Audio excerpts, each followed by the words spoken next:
say that he's a world-renowned evolutionary biologist, that he taught many years at Oxford, and that the last 3 years of that was chair of public understanding of science. And public understanding means that he does not talk down to us, but instead he wants to raise us up to his level.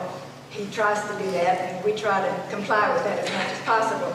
You know that he's written a string of best-selling books that, and I've been teaching English for 30 years now on the university level, and for the compelling elegance of his language and his subject matter, I give Richard Dawkins an A+. You know that his seminal work, The Selfish Gene, changed the way scientists view natural selection, and that it has sold more than 1 million copies and has been translated into more than 25 languages. Richard Dawkins has been inducted into the Royal Society of Science, which includes such lesser luminaries as Sir Isaac Newton and Charles Darwin. But did you know he was also inducted into the Royal Society of Literature? What a wonderful blending of arts and sciences that is. Well, what's he like on a personal level? 12 years ago, he asked if he could read one of my Darwin poems to the audience when he was being inducted into the Royal Society of Science. There's your arts and sciences together again. I thought that was an extremely nice thing for him to do, and we've been steadfast friends ever since. As busy as he is, to take out time to be a friend to somebody over here in Kentucky. Well, I'm here to testify that he's one of the most caring, kind, and compassionate human beings that you could ever hope to meet. And he's most generous too of himself and of his resources. The foundation that he has founded gives thousands and thousands of dollars for disaster relief around the world. But the most important thing you need to know about Richard Dawkins is that he is not a delusion. He's here in flesh and blood. A big Eastern Kentucky welcome for Richard Dawkins.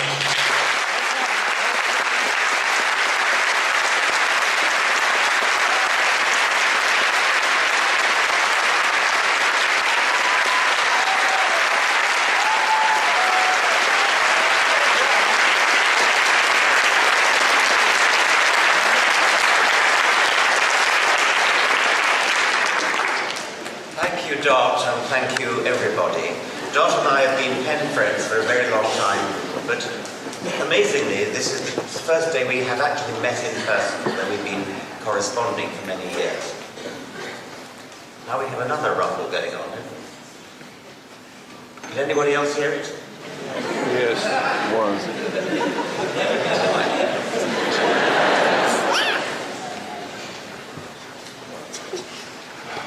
I was delighted to hear Sean Fairclough's speech and to welcome him to the Richard Dawkins Foundation. His book, you see there, is on display at the back and on sale, and he'll be signing it alongside me signing my books at the end. My own book, The Magic of Reality, written with 12-year-olds in mind, as you might guess from the fact that it's illustrated, heavily illustrated, but it's actually a book for all ages. Maybe one could even say a book for the ages. There are 12 chapters. Most chapters follow the same format. Each chapter begins with a question like, what is the sun? Who was the first person? What is a rainbow? What is an earthquake? Each chapter begins with myths about the subject, myths about the sun, myths about earthquakes, and so on. And then we get to the main part of the chapter, which is the science. What really is the sun? What really is a rainbow? What really is an earthquake? The first chapter introduces the idea of magic, which I divide into three. Supernatural magic, Cinderella's fairy godmother turning a pumpkin into a coach, or frogs turning into a prince.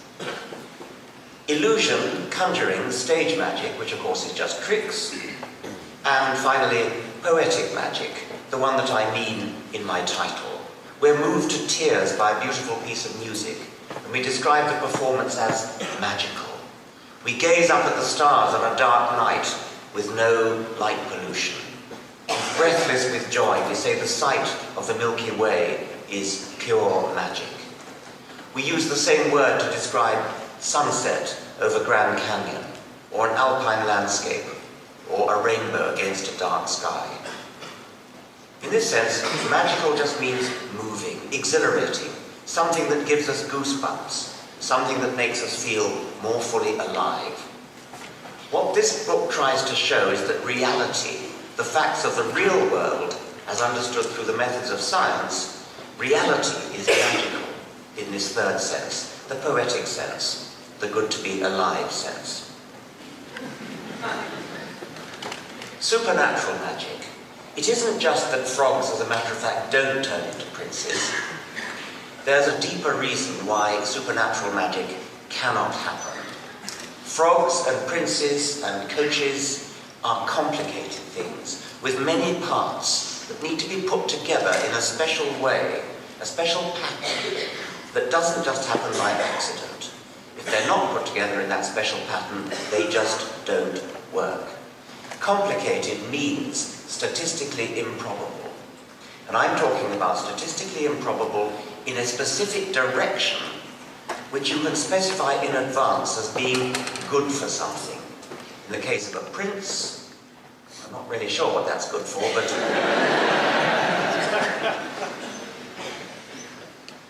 Let's make it a bit easier for Cinderella's fairy godmother by supposing that instead of calling for a pumpkin, she had called for all the parts you need for assembling a coach. An IKEA kit for making a coach. All the planks of wood, panes of glass, pots of glue, screws, nuts, and so on. Shake them all up in a bag, and then go on shaking and see whether in a million years what you'll get is a working coach. And of course, you won't. The odds against are too great, the number of parts are too great, the different ways of combining them are too great, and only one of them will work. Sometimes we can literally count the number of ways you can reshuffle a series of bits, and the sort of classical mathematical way of doing it is with a pack of cards.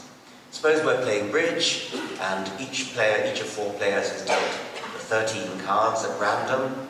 I pick up my cards, and I gasp with astonishment because I find that I have a perfect hand in spades. I lay my cards on the table and say, well, I've won this round. And then, one by one, the other 3 players lay down their hands, and each one of them has a perfect hand. Would this be supernatural magic? We might be tempted to think so. It could just happen, however. Mathematicians can calculate the chance of such a remarkable deal happening by luck. And it turns out to be, as I'm sure you've all worked out in your head by now, 536 octillion, 447 septillion, 737 sextillion, 765 quintillion, 480, don't even try this, 792 trillion, 839 billion, 237,444,000. If you sat down and played cards,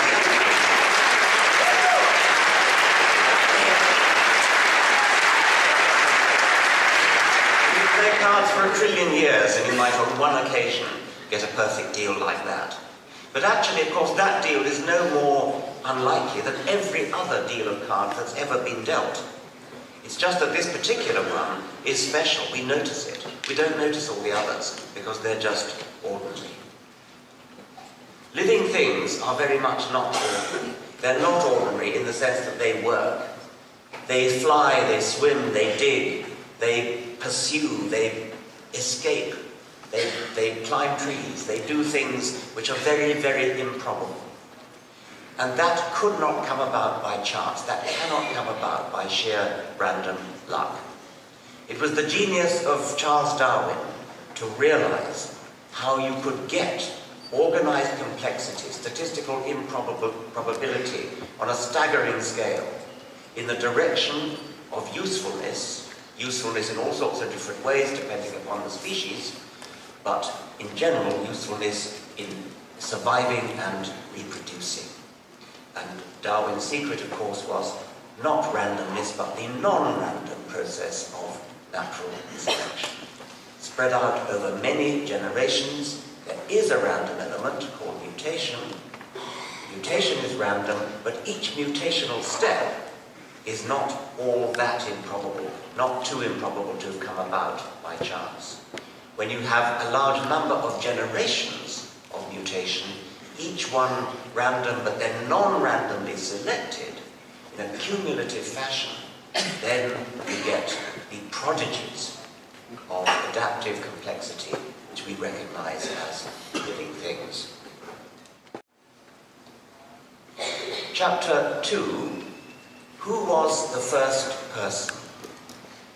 Like most chapters in the book, it's headed by a few myths, and in this case I've got a Tasmanian Aboriginal myth and a Norse myth, a Valhalla myth of the origin of the first person. All cultures have had origin myths, all cultures have had creation myths, and I've just chosen 3 of them. The third one I chose was the Jewish myth of Genesis, the myth of Adam and Eve. I toss in the Judeo-Christian myth along with the others. There's nothing special about it, it's just a myth like any other. And then we come to the meat of the chapter. Who was the first person really? There never was a first person. Because every person had to have parents, and those parents had to be people too.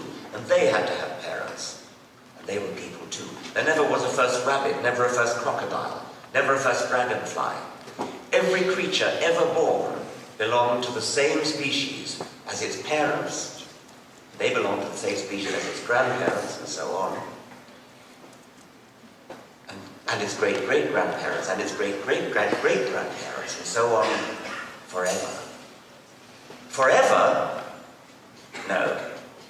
It's not as simple as that. That's going to need a bit of explaining.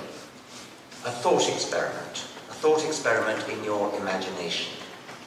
What we're going to imagine is not literally possible because we go way, way, way back in time, long before you were born. Take a picture of yourself, say a photograph of yourself, put it on the table. Lay on top of it a photograph of your father. Lay on top of that a photograph of his father, and his father, and his father, and so on, for a very, very large number of generations. A very, very large number of great-great-great-great-grandparents. How many greats do we need for our thought experiment? I should think about 185 million would do. It's not easy to imagine a pile of 185 million pictures. It would be about 220,000 feet high. That's more than 180 New York skyscrapers standing on top of each other. So we're going to tilt it on its side, put it in a bookshelf, running 40 miles. The near end of the bookshelf is a picture of you, next to it is the picture of your father, next his father, next his father, and at the far end of the row of pictures is your 185 million greats grandfather. What did he look like? An old man with wispy hair and white side whiskers? A caveman in a leopard skin? Nothing like that. That's your 185 million great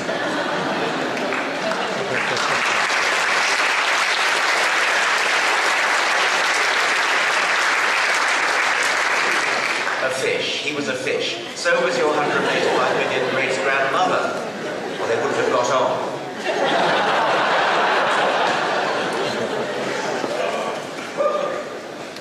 There's an element of paradox, but it's not a very profound paradox in my statement that every species ever born, every individual ever born, belongs to the same species as its parents. And yet if you go back through enough generations, starting with a human, you'll come to a fish. It's not that paradoxical because, after all, we're very used to the idea of things changing gradually. We were all once babies, then we became toddlers, and then we became children, and then we became teenagers. But there was never a moment when a baby went to bed at night and woke up as a toddler. And never a moment when a toddler went to bed and woke up as a child. These things happen gradually, and you notice only after a while, he looks as though he's growing up, doesn't it? There are sort of arbitrary points, like the 18th birthday, when by law we say we have reached adulthood, but everybody knows that nothing special happens on your 18th birthday. Let's go back along our row of postcards of photographs, pick out a few. There you can see your 4,000 great-grandfather, pretty much the same as us. Your 50,000 great-grandfather would have been a member of a different species, Homo erectus. But, to repeat my point, there never was a moment when a Homo sapiens baby was born to Homo erectus parents. It all happened much too gradually. You notice the change if you walk sufficiently far along the row of postcards. Or you notice the change if you travel sufficiently far into the past, what that means. But you don't notice the change if you just look at each generation one at a time. Your 250,000 great-grandfather, 6 million years ago, would have looked something like a chimpanzee, and it would have been the common ancestor of ourselves and chimpanzees. It would have been no more closely related to a modern chimpanzee than it is related to us. It was the common ancestor. It probably looked a bit more like a chimpanzee, which means that that lineage has changed a bit less than ours. Walking further along the shelf of pictures, we come to 25 million years ago, and your 1.5 million great-grandfather, who would have been perhaps something like a monkey. Your 7 million great-grandfather, 63 million years ago, might have looked a bit like a bush baby or a lemur, and would have been the common ancestor of modern bush babies and lemurs, and of modern humans and apes and monkeys, and would have been no more closely related to modern bush babies and lemurs than to us, though it might have looked more like them. Your 45 million great-grandfather, 105 million years ago, something like a shrew or a tree shrew. Your 170 million great-grandmother, 310 million years ago, the ancestor of all reptiles and of all mammals and birds. It's been drawn as sort of a bit like a lizard, but we don't know whether it was really like that. Your 175 million great-grandfather, 340 million years ago, the common ancestor of modern salamanders, it looks a bit like a salamander, and frogs, and of us. And then, this is where we came in, 417 million years ago, your 185 million great-grandfather, that fish. And of course we don't stop there. The line of picture postcards wends its way on and on into the past. And at some point we start to run out of fossils and we become less and less clear what our ancestors looked like, but it's fairly clear that they would have eventually been single-celled animals, single-celled creatures, or like bacteria perhaps. Now I'm going to skip to chapter 5, which is why do we have night and day, and why do we have winter and summer? Nobody has much trouble with night and day, if you know it's because the Earth spins on its axis. Winter and summer, there is a certain amount of problem here. You'd be surprised at the number of people who think that winter is when the Earth is furthest from the sun, and summer is when the Earth is closest to the sun. I was told this story by an Australian. There was a science fiction story in which there were travellers from Earth voyaging away from our solar system towards some distant star system. And they were waxing nostalgic for home. And one of them said to the other, just to think that it's summertime back on Earth. Now remember, it was an Australian who told me that story.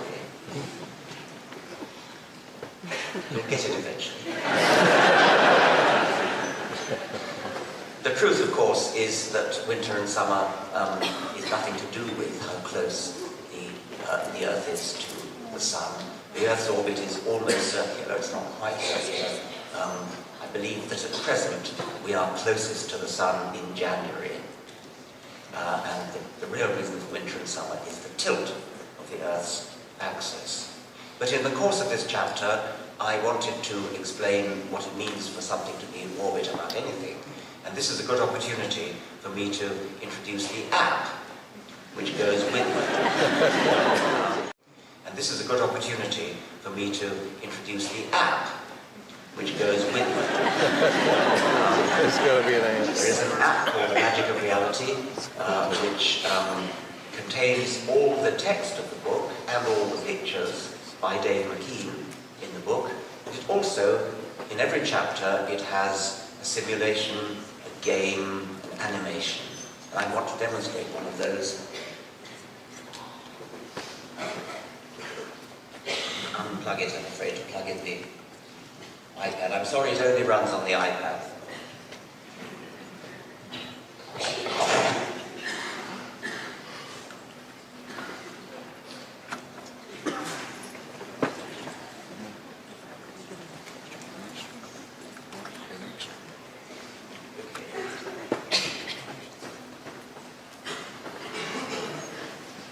Isaac Newton, who more than anybody else worked out the principles of orbiting bodies, asked us to picture a cannon which would fire cannonballs at increasing velocity. And I'm going to try to do this. I placed my cannon on the top of the world in the North Pole, and there's a sort of pea shooter sticking out of the back of the cannon, which enables you to fire the cannon, and you control the velocity by pulling the pea shooter back different distances.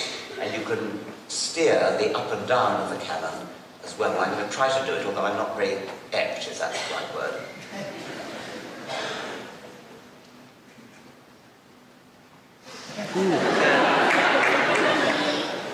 That splashed into the sea. I'm going to fire it a bit faster.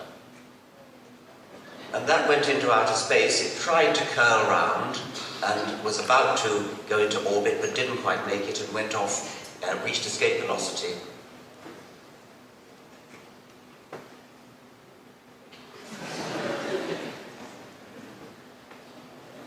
There we go.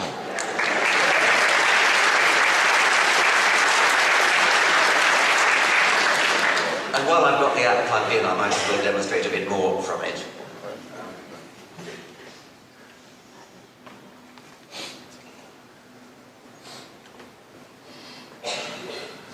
You see the text and the pictures flow through.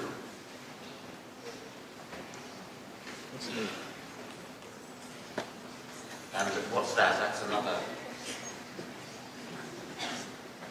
Yes, you can have. Yes, that's showing the why there's winter and summer.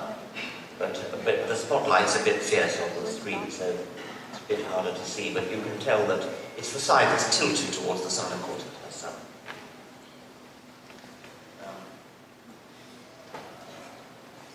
Across the top here we have the chapters. I'll go to what is a rainbow chapter. And then here we have the various pages of the chapter concerned, beginning with the myths as usual. Yes, there's a familiar myth. That, as of course you know, comes from the Epic of Gilgamesh. A man called Utnapishtim was warned by the gods that there was a great flood coming. And the gods told Utnapishtim to build a great boat and to take 2 of every animal on board the boat to save all of life. And at the end, when the flood went down, the gods placed a rainbow in the sky to guarantee that there never would be another major flood like that again. Okay, I'm going to leave the app now and go back to it.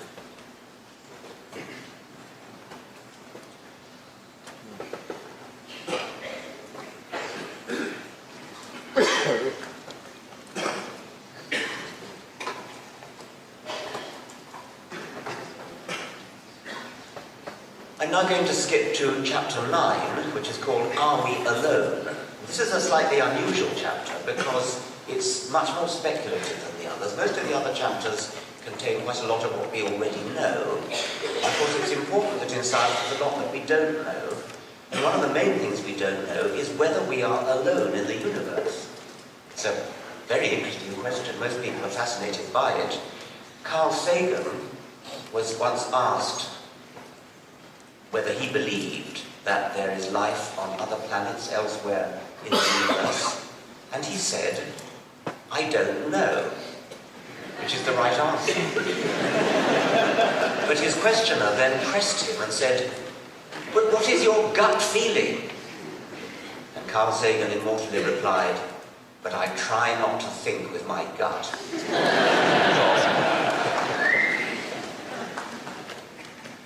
We can only guess, and our guesses don't have to be completely lacking in information. We can use science to inform our guesses by making calculations about the various things we might need to know in order to roughly estimate the likelihood that there is life elsewhere. This chapter is also unusual in that there don't seem to be any ancient myths about extraterrestrial life, probably because in ancient times the very concept of extraterrestrial wasn't around. It was thought that terrestrial was it, this was it. And there were stars going around, but nobody really thought that the stars might be extremely numerous, extremely distant, and extremely large, and might have planets of their own. So for this chapter, in my myth section, I had to turn to modern myths. About 4% of the American people seem to believe that they have personally been abducted by aliens on flying saucers, and in some cases subjected to the most undignified sexual experiments. Actually, visitation by physical bodies is enormously less likely than visitation by radio waves. If we ever do discover life elsewhere in the universe, it is highly unlikely to be actual physical bodies visiting us. It's much, much more likely to be radio transmissions, for the simple reason that radio transmissions go at the speed of light and radiate outwards in all directions, whereas physical bodies, unless they're very, very advanced, don't go anywhere near the speed of light and don't radiate out in all directions, that's for sure. So let's come to the question, is there really life on other planets? And as I said, we don't know, but we can sort of write down what we would need to know in order to make some rough calculations. And one of the things we would need to know is how many stars there are and how likely it is that they have planets. Well, the number of stars is simply prodigious. I'm going to, the next slide shows a simulation of a rocket, let's say, retreating away from the sun. So there's the sun, and now we're retreating away from it. And it's now invisible, it's become too small to see. And we're going further and further and further away from our home. And now we see the Milky Way galaxy. And then we see other neighboring galaxies. Now those are all galaxies, those things that we see retreating. A reasonable estimate of the number of stars in the universe is about 10 to the 22. Until recently, we didn't know whether any of those other stars had planets. It was only a sort of guess that it's unlikely that our sun would be that unusual to be the only one that had planets. It has recently become possible to detect that other stars actually do have planets, and by a rather interesting way. You can't actually see them directly, or it's very difficult to see them directly, because they're too small and they're too dim, because they only shine by reflected light from their star, rather than emitting light like the star itself. So the indirect way in which planets are detected is by the effect that they have on the movement of the star. When we say that a planet orbits its star, when we say that Jupiter, say, orbits the Sun, that makes sense because we think of the Sun as being in the middle and Jupiter going round and round. But actually, the larger the planet is, the more is the tendency for the two to orbit each other. And there are binary stars which are approximately the same size as each other, and they go round and round like a pair of dumbbells. Well, Jupiter's not big enough for that.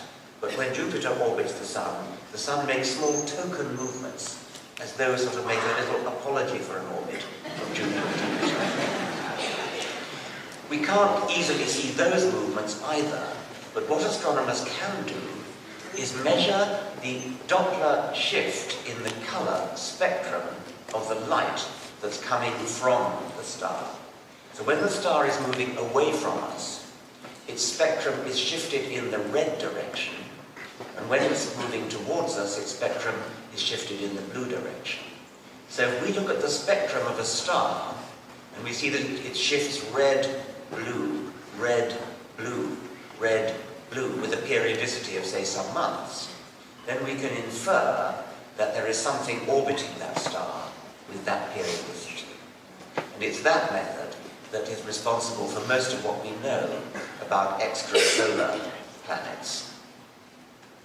And it's starting to look as though the majority of stars do have planets in orbit around them, which means that that figure I put up there is probably an underestimate for the number of planets. But of course, that doesn't mean they're suitable for life. It may be that suitability for life is extremely rare. One point that's been made is life, as we know it, depends upon liquid water. And astronomers or exobiologists talk about a so-called Goldilocks zone around a star. Goldilocks zone being just right, not too hot, not too cold, but just right, like baby bear's porridge. So there I've drawn, or Dave McKean has drawn, the green Goldilocks zone, and Earth is in the Goldilocks zone for our Sun. And then there are planets that are inside the Goldilocks zone, too hot, planets that are outside the Goldilocks zone, too cold. So that's going to reduce our 10 to the 22 very substantially. It will only be a minority of planets that are in the Goldilocks zone with respect to water. And of course we don't know that extraterrestrial life depends on liquid water. It may be so alien that it depends upon something quite different, like ammonia. But if it's anything like our life, it needs to be in the Goldilocks zone for liquid water. Maybe there are other Goldilocks zones. Maybe for gravity. A planet which is extremely heavy, extremely massive, will have a very strong gravitational field, and that will put constraints on the kind of life that you can expect to find there. Dave McKean has fancifully drawn a mouse-sized animal which is built sort of a bit like a rhinoceros, with great big tree stump limbs, on a planet with very large gravitational field, and on the right, a rhinoceros-like animal on a very light planet, which skitters around like a long-legged spider.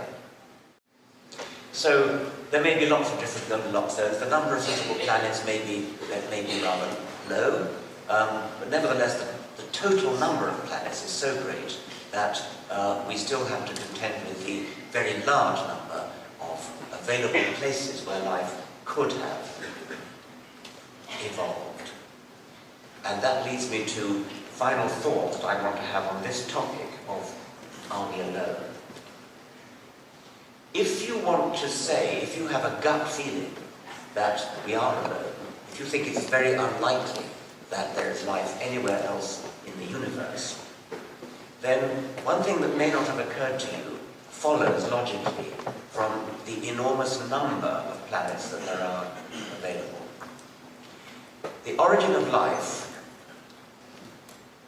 which may only have happened once, only needed to happen once on this planet, is a difficult topic which chemists are working on, trying to discover, trying to work out models for how life originated on this planet. And so far they haven't succeeded. If you are committed to the view that we are alone in the universe, then the origin of life on this planet, on any planet, must have been a quite stupefyingly rare and improbable event. So rare and improbable that we could go to these chemists in their labs trying to work out what might have happened in the origin of life and say, you are totally wasting your time. Because what we're looking for in our theory of the origin of life is not a plausible theory of the sort that you might hope to unravel in your lab. What we're looking for is a staggeringly implausible theory.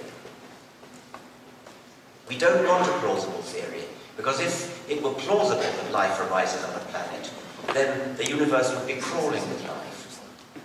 And perhaps it is. All I'm saying is that if you're one of those people who believes that we are alone in the universe, then you have to stomach this rather surprising consequence that anybody who's doing research on the origin of life is wasting their time, because what we need is a very implausible theory. There can't be many examples where what we really need and seek is an implausible theory. Well, I don't think we are looking for an implausible theory, which means that I'm committed to the view that there probably is lots of life around the universe. But even so, because the number of available planets is so large, it's still possible that these islands of life are so widely separated from each other that they never have a chance of ever encountering each other, which would be rather sad. I'm now going to skip to the last chapter, chapter 12, what is a miracle? And I'm going to return to the subject of supernatural magic. In the first chapter, I used supernatural magic, used the phrase supernatural magic, to refer to things like frogs turning into princes and pumpkins turning into coaches and that sort of thing. But there's another kind of supernatural magic, or it's really the same kind, but it's a category that a lot of people believe. Nobody believes that frogs turn into princes or pumpkins turn into coaches. But lots of people believe that a prophet flew to heaven on a winged horse, and another one walked on water and turned water into wine, as this cartoon shows. Then there are spooky ghost stories that many people believe. People will tell uncanny stories like, I dreamed about a long-lost friend who I hadn't thought of for 40 years. And the very next morning, I woke up and found that he died in the night. Probably all heard stories like that.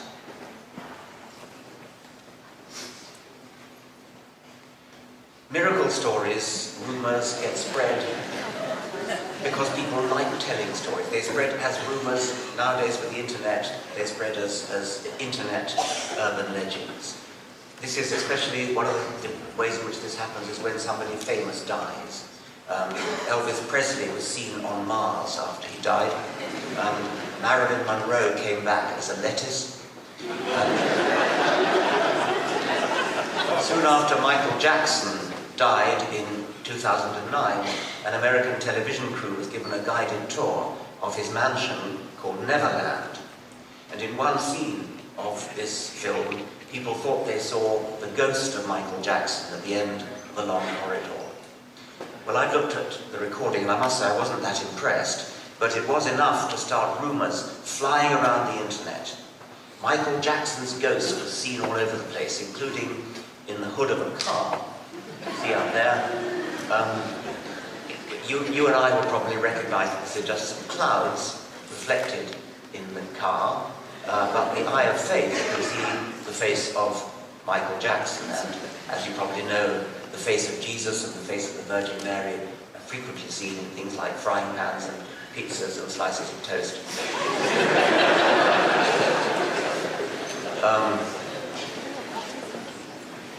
And that picture of Michael Jackson in the hood of the car is on YouTube and has received more than 15 million hits.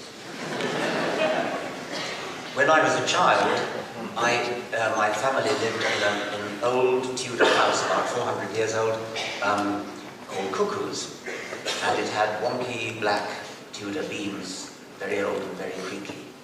And not surprisingly, it had a legend about a long-dead priest hidden in a secret passage. There was a time when, if you were a priest of the wrong sort, you tended to get burned at the stake, and they used to get hidden in priest holes in houses. And this house, Cuckoo's, had a legend of a priest, and it was said that you could hear his footsteps going up the stairs, but with the spooky addition that there was one too many steps, that you heard one too many steps. And lo and behold, in the 16th century, there was an extra step in the staircase. Well, I told that story to my school friends, no doubt gained great kudos and prestige from telling this wonderful ghost story. It never occurred to me to ask how good the evidence was. It was enough that the house was old. My friends were impressed when I told them the story. People get a thrill from passing on ghost stories. And the same applies to miracle stories. If a rumor of a miracle gets written down in a book, then the rumor becomes hard to challenge, especially if the book is ancient. It becomes a tradition, and it becomes treated with greater respect for being old, when you might think it would be treated with less respect because there's been more time for it to get distorted. What about those strange stories of having a dream about a long-forgotten uncle who you haven't thought of for 40 years, and then the morning after you dream about him, you wake up to discover that he died in the night? Well, the trouble is, of course, that that sort of thing only gets spread about when it is spooky. Nobody ever says, I dreamed about this long-forgotten uncle I hadn't thought of for 40 years, and when I woke up, he had not died in the night. It's only stories that are spooky that get passed around, and we hear them, and they get written up in the newspaper, or they get talked about on the radio, and we think, how amazing, how astonishing. Sometimes you can work out what really happened in an apparently spooky coincidence. The great American physicist Richard Feynman, his wife unfortunately died of cancer, and the clock in her room stopped at the very moment when she died. What an amazing, spooky story. But Feynman was not a great scientist for nothing. He worked out what really happened. The clock was 40. It had a tendency to stop if you tilted it on its side. The nurse, when Mrs. Feynman died, needed to record the exact time of death for the death certificate. It was rather dark in the room, so she picked up the clock, carried it over to the window in order to see the face, tilted the face so that she could see it, and of course the clock stopped. But even if that hadn't happened, even if we hadn't been given that explanation, it still should not be an impressive, miraculous story. Because clocks stop all the time, and once again, you only tell the story. The story only gets spread around, and only grows in the telling, because stories do grow in the telling. Only gets spread around and grows in the telling if it is an amazing, miraculous, and apparently miraculous story. If we go back to the tale of the person who died in the night, very often you will hear, he died at exactly the moment when I was dreaming about him. So, well, when did he die? And the original story would have been, oh, well, probably died around 3 a.m. When were you dreaming? Well, I suppose it could have been approximately 3 a.m. And before you know where you are, when the rumours start spreading around, that about and that approximately gets shaved off because it makes the story better. People enjoy telling a good story.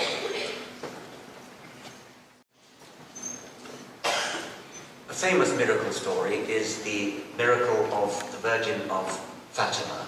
In 1917, at Fatima in Portugal, a 10-year-old shepherd girl called Lucia, accompanied by her 2 young cousins, claimed to have seen a vision on a hill.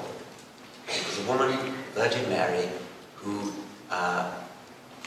said that she would keep returning on the 13th of every month until October the 13th, when she would perform a miracle to prove that she was who she said she was. and rumours of the miracle spread throughout Portugal. And on the day, the 13th of October, a vast crowd of 70,000 people is said to have gathered at the spot. And the miracle is alleged to have happened. It involved the sun. Exactly what the sun is supposed to have done vary. To some witnesses it seemed to dance in the sky. To others it seemed to whirl around like a Catherine wheel.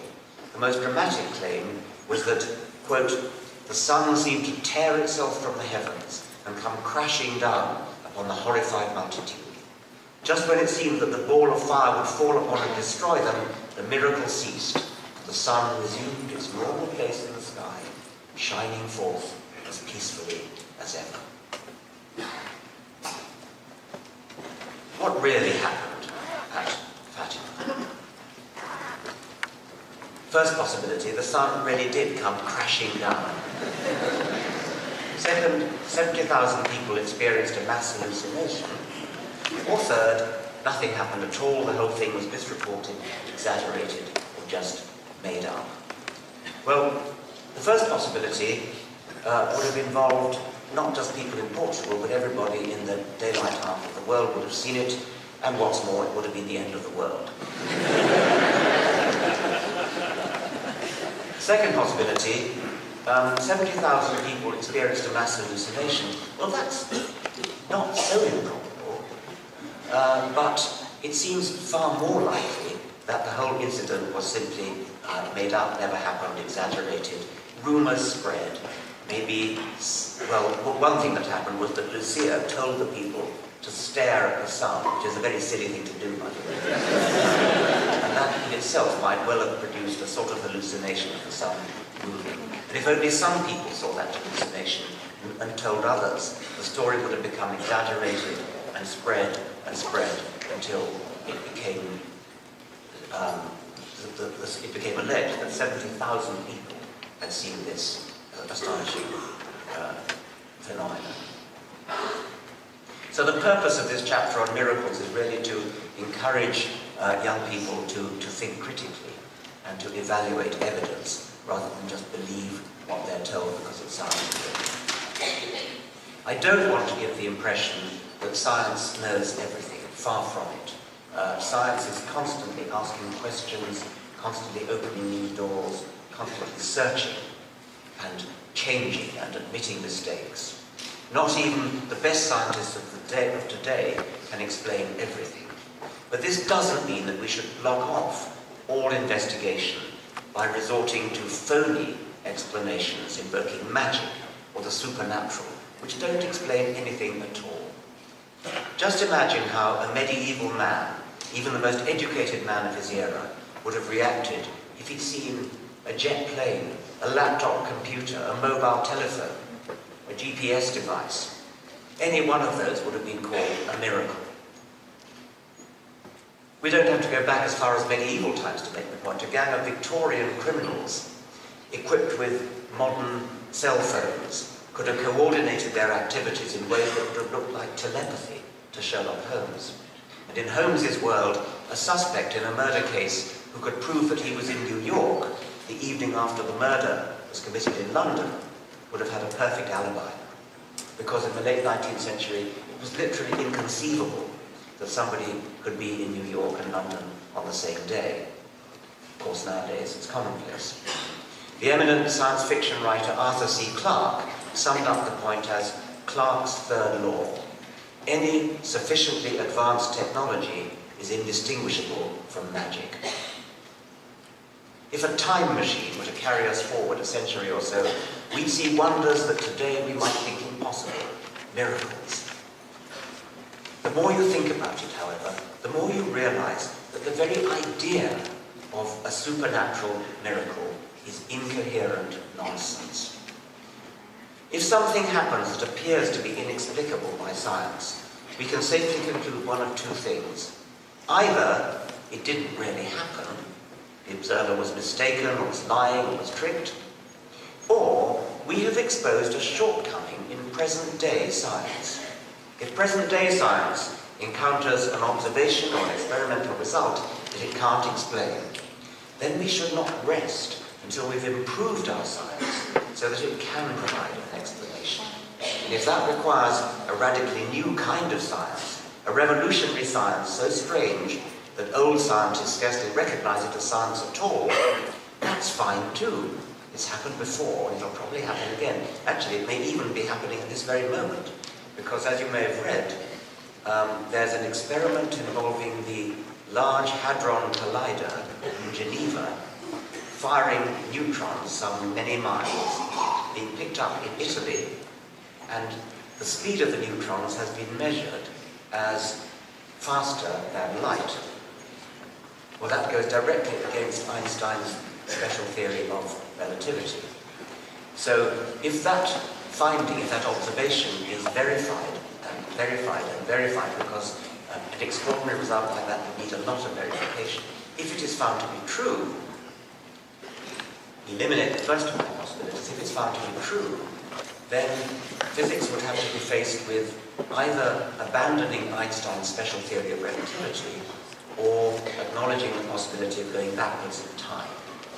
And both those things would be very revolutionary. The Large Hadron Collider, by the way, is a deeply moving piece of apparatus. It's something that has literally moved me to tears when I went there, because it is such a gigantic enterprise in human cooperation. It made me literally proud to be a member of my species, and I felt the same thing when visiting great telescopes in California.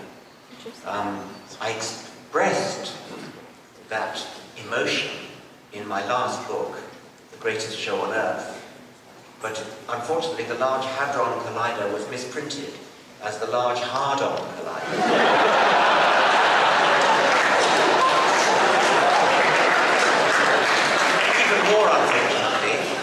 Even more unfortunately, the publisher's official proofreader spotted the mistake and removed it, and I begged her to leave it in. But she said it was more than her job was worth. Science has to acknowledge that it may be wrong, and it frequently does acknowledge it. It makes successive approximations to the truth.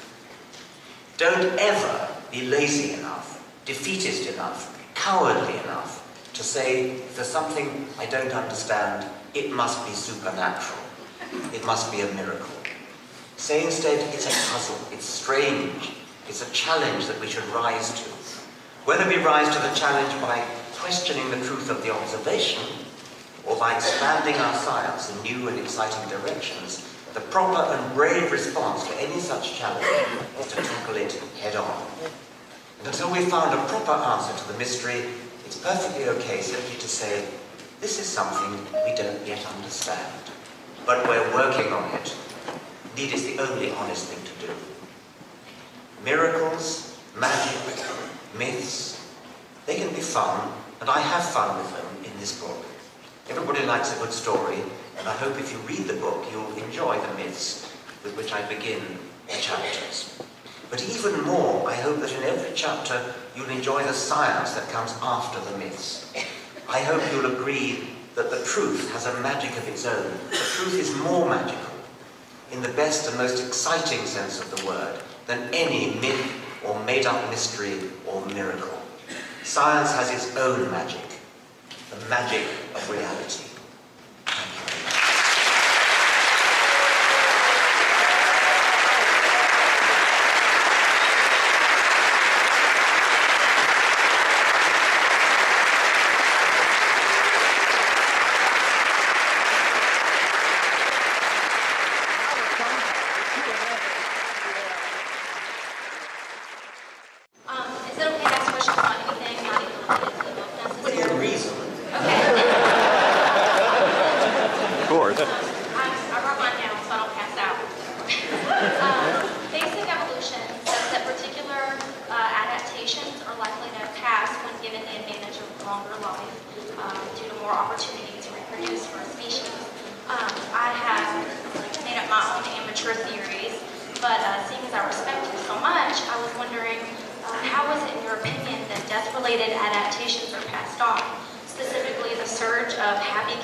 Well, that's an interesting question. It's one that I had never thought of before. If it's true that there is a surge of happy chemicals that puts animals into a happy state when they die, I presume you mean something like a gazelle, the moment when the lion's jaws close on it, has a happy surge. Is that what you mean? No. I mean, like, even in human beings, people say in near-death experiences, they get these exhilarating feelings, and chemicals like dopamine rush to the brain. Well, I must say I look forward to that.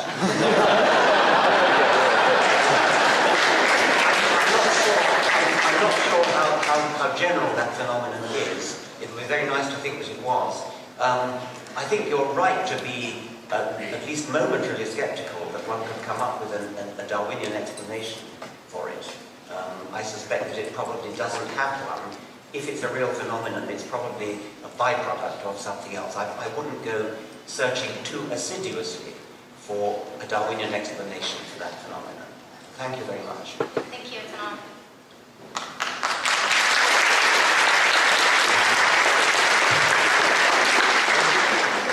Hi, Dr. Dawkins. This is Troy Boyle. I'm the president of the National Atheist Party. And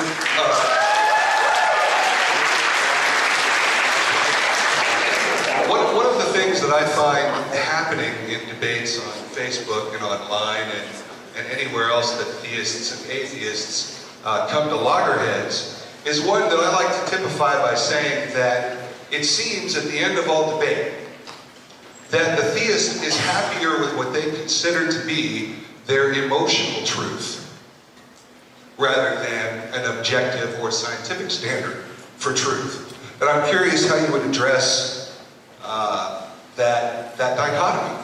I've noticed something similar. You'll sometimes hear people say, oh, well, in my life quest, I tried Buddhism, but that didn't seem quite right for me, and then so I thought I'd try Christianity. And, well, Christianity was all right, but I didn't find it all that consoling. And then I tried Judaism, and it's as though what they're seeking is what makes them feel good, rather than what's true. And I can't get my head around that. I mean, it seems to me that the fundamental propositions of religions are existence propositions. They're propositions about the way things are. Either there is a God or there isn't. Either Jesus is the Son of God or he wasn't. Either Muhammad was a holy prophet or he wasn't. And so whether people's feelings are tickled by a particular religion, whether they feel happy because of their belief in God, is absolutely irrelevant to the question of whether God is true. And I cannot bring myself to overcome my desire to know what's true in order to just be cheerful. I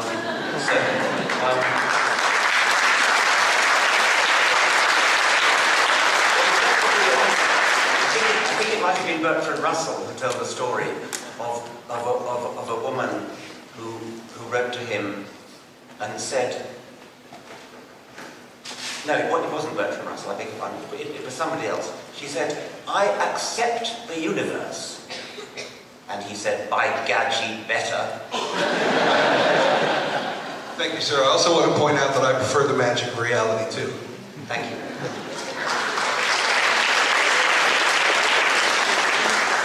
Hey, Dr. Dawkins, I appreciate you being here today. So, I guess when you were talking about there was never really a first human being, I was following your points, but I also kind of brought up questions of identity for me. If there was no, it's kind of a three-part question, so hang with me. If there was no first person, what am I? How do we judge the innate value of a human if each person is, quote-unquote, more advanced than the previous generation? And does this, how should we interpret this with races? What an excellent question. Yes, absolutely. What it means is that there was no first person, and you are wrong to even try to draw a line around the species Homo sapiens and to say that there is a unique humanness which separates humanity from all other species. If you think about it, the very idea of there being a separation between humanity and all other species is deeply unevolutionary. It's rather like trying to judge the moment when an embryo becomes human, the moment of conception or 3 weeks after conception or whatever it is. It's a nonsensical question. And it's even more nonsensical in the evolutionary sphere, because it really is true that there never was a sudden moment when in the generation of our ancestors you could say, right, these parents were not human, this child is human. It never happened. Now the reason why it's possible for us to construct a system of law, a system of morality, which is species-based, which singles out humanity for unique treatment and treats all other species differently. The reason why we can get away with that is the accident of history that the intermediates happen to be extinct. If the intermediates were still around, and imagine as a thought experiment that somewhere in the African jungle, explorers discover a whole series of intermediates between humans and chimpanzees, so close to each other that it's possible to interbreed with them in a continuous daisy chain all the way from us to chimpanzees. Thus I can mate with A, who can mate with B, who can mate with C, who can mate with D, who can mate with a chimpanzee and produce fertile offspring all the way. Now, that has got to be in principle possible if only the intermediates hadn't happened to go extinct. If we could only reach out in a time machine and bring those intermediates back to life, then it would be possible to construct such a daisy chain of interbreeding, fertile interbreeding all the way between us and chimpanzees. And which would mean that the only way to come to a point about race, it means that the only way to accept our species' law and ethics would be to have ludicrous courts of law, rather like they did in South Africa, where they had courts of law to decide whether people were black or counted as white. You would have to have courts of law to decide whether such and such an individual counts as human. So our human-centered ethics, our human-centered morality, which pervades almost all of religious morality that I'm aware of, is entirely based upon the accidental fact that the intermediates in evolution happen to be dead, happen to be extinct. Thank you.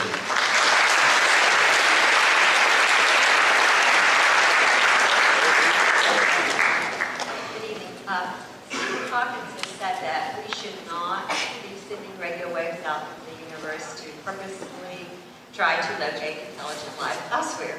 Do you agree? Why or why not? Well, no, because what he's worried about is that it will call attention of extraterrestrial beings to our existence, and they might come and eat us or something. But in order for that to happen, they would have to be close enough to reach us. And I made the point earlier that the speed with which bodies can physically move is so much slower than the speed with which radio signals can move that I think we're probably pretty safe to allow evidence of our existence to radiate outwards. And I think also it's probably worth the money, by the way, to be doing the opposite, SETI, listening with parabolic dishes, listening for signals from elsewhere.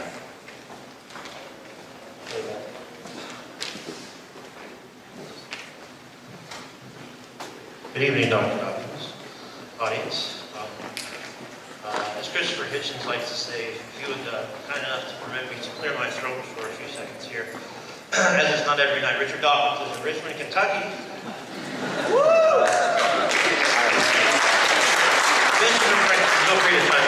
Benjamin Franklin once advised, write something worth reading or do something worth being written about. It must be very satisfying then to now have accomplished both. After giving Darwin a second wind and Hamilton's idea of wings to fly, you spearhead the movement to raise the consciousness of the world. You're nothing if not ambitious. The Jefferson said, enlighten the people generally, enlighten the people generally, and tyranny and oppression of body and mind will vanish. I do have a question. And indeed, sir, in my own life, the change in my youth of fear, guilt, shame, with their imaginary flowers have been broken, that I may now embrace the living flower. To borrow from Thoreau, I built my castle in the sky. Its name was cognitive dissonance, but without the persistent efforts of yourself and others like you, building that foundation for it, I might never have moved in. You have my profound gratitude.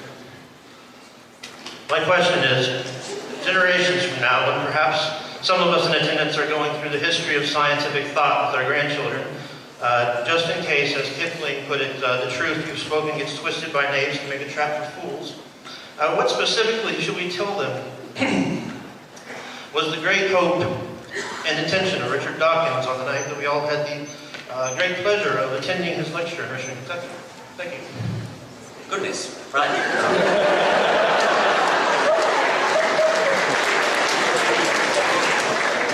I think on the spur of the moment, not having had time to prepare as thoroughly as you have the question, I would say that I would look forward to a time when all children are brought up to think for themselves, are taught to believe things only when they hear evidence for it, and are taught to mistrust authority, tradition, revelation, faith, and just rejoice in being in the real world, and rejoice in having a brain which is capable of apprehending the real world, not just with our senses, but with all the faculties of scientific thought, so that they will grow up having as full an appreciation as possible of the universe into which they happen to have been born, and of the history of events that led them to be here, because that is a wonderful state to be in. It's a state that can be reached, and in the 21st century already we are in a very good position to reach it, but unfortunately it's denied to a very large number of people.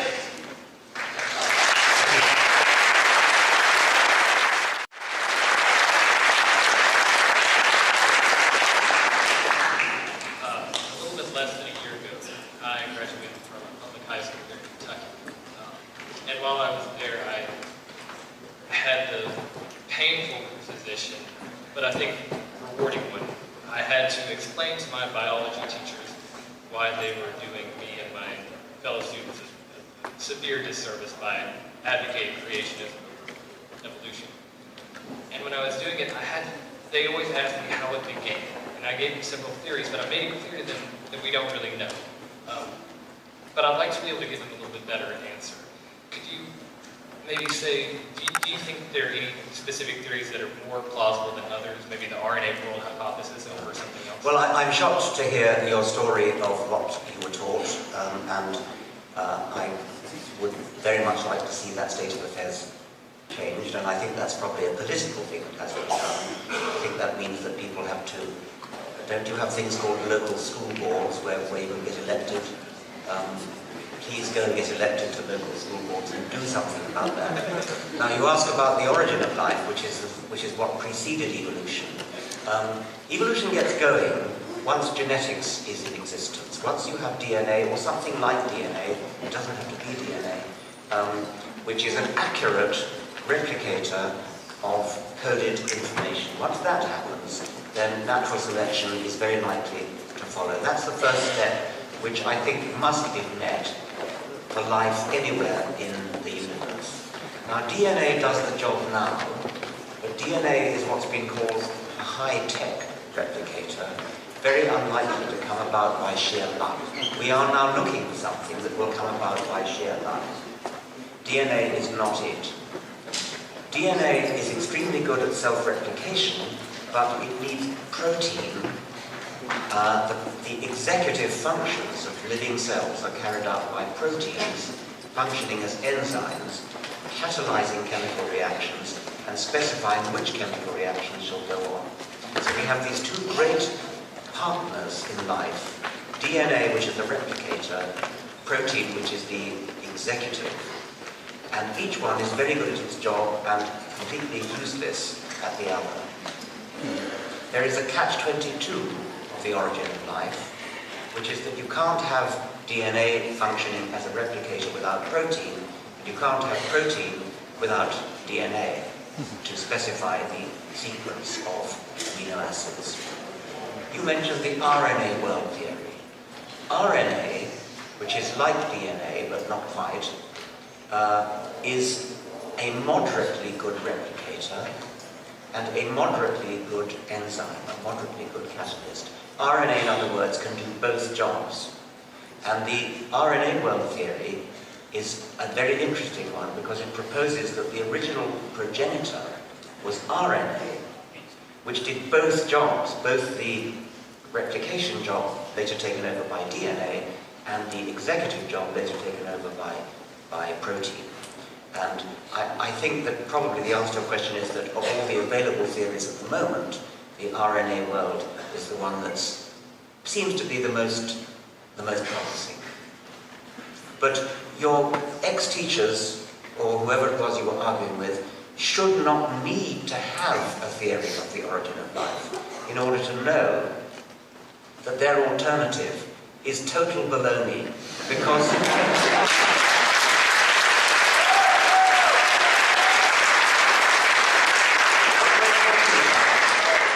what we're talking about here is how we explain the vast complexity, as I introduced my talk, of life, and evolution does that. If you are going to postulate a designer to fill the gap of the origin of life or any other gap, if you're going to postulate a designer who deliberately designed it, then you are postulating something that already has the property of being complex and improbable, and therefore cannot possibly be a satisfactory answer to the riddle. The riddle has got to be answered by a gradual process of slow incremental steps, and that's what science is working on. We've got most of the way there. We still have a gap at the very beginning, and we're still working on that. Thank you very much.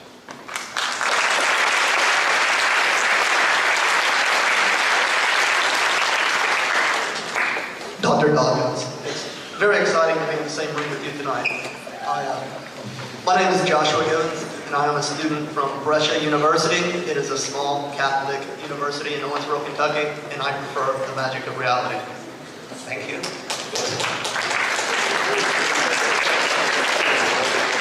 Recently, in the blogosphere on the internet, with the release of your new book, and in the last couple of days in America, but longer from across the pond, you have been accused of being soft. And I somewhat understand where people are coming from, because it was your videos on militant atheism that first convinced me to out myself to my very religious family and friends. After looking through your book the past couple of days, I do appreciate that you have grabbed from a plethora of myths from around the world and throughout the ages, and have focused on each of them only briefly as not to give any one too much clout or too much weight. But in retrospect, I do think that perhaps it seems that you might have treaded lightly around the Jesus, the Christ myth of his healing, and avoiding mentioning Muhammad by name. Yes, well, it's not often that I'm accused of not being strident enough. It makes quite a nice change, actually. What I wanted to do was to not actually denigrate the myths necessarily, but to begin each chapter with myths, because they are rather wonderful, and I think a lot of people, I positively wanted people to know that Australian Aboriginal myths, ancient Egyptian myths, Inca myths, Aztec myths, Norse myths are wonderful. And I think I wanted to undermine the Judeo-Christian myth, not by directly attacking it, but by showing that it's just one among thousands of myths, And the children, or the young people who read my book, should I hope realize that there is nothing special about the Judeo-Christian myth in which they happen to have been brought up by their parents or by their Sunday school teachers. And you notice how I told the Noah's Ark myth, but changed it to Utnapishtim from the Epic of Gilgamesh, which is an older myth, and obviously the one from which the Noah myth has been derived. That also is supposed to convey the same message, that myths are extremely widespread, and there's nothing special about the myth in which you happen to have been brought up, whichever one that happens to be.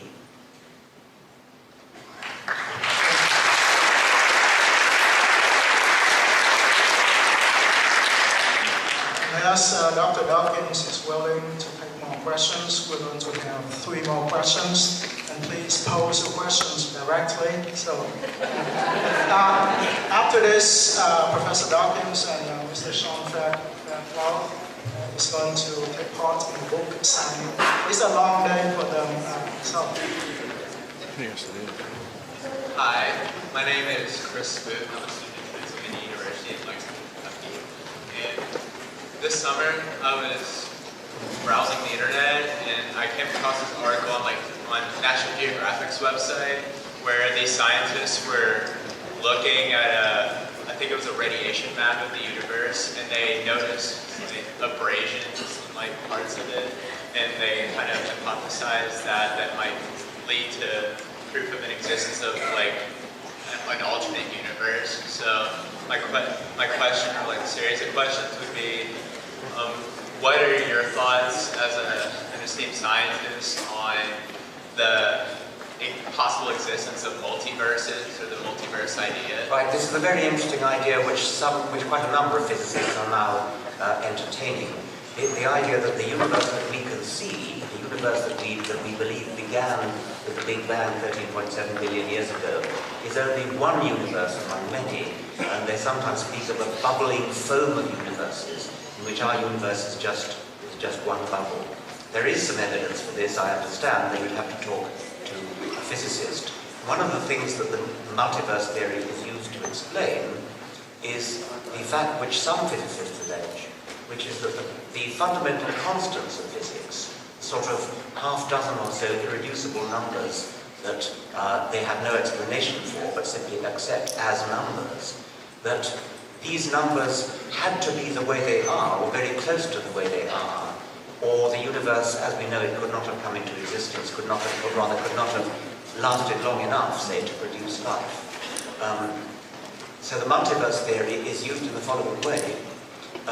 Each of the different universes in the bubbles has a different set of laws and constants, and only a tiny minority of them have the properties needed to give rise to us, and we, by definition, have to be in one of that minority. That's known as the anthropic principle. It's a very interesting idea, but we need to talk to a physicist to get an authoritative answer.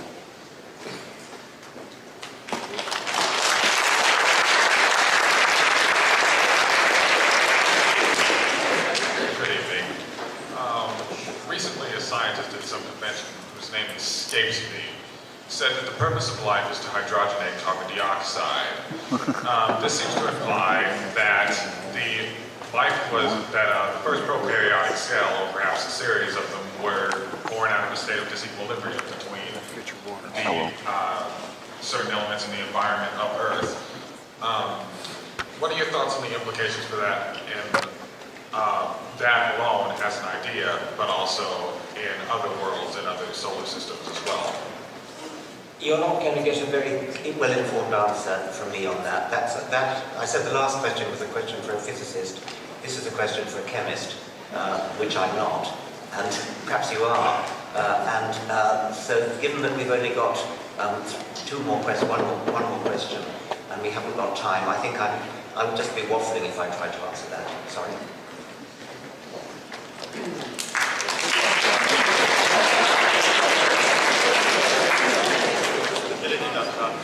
I have a question that's a bit sort of outside great science. Sorry about that. That's a lot better. Dr. Dawkins, do you think it's important for us to distinguish between the idea of like technological singularity in the near future as useful speculative science or just 21st century eschatology? Well, I take it you're referring to Ray Kurzweil. Yes, sir.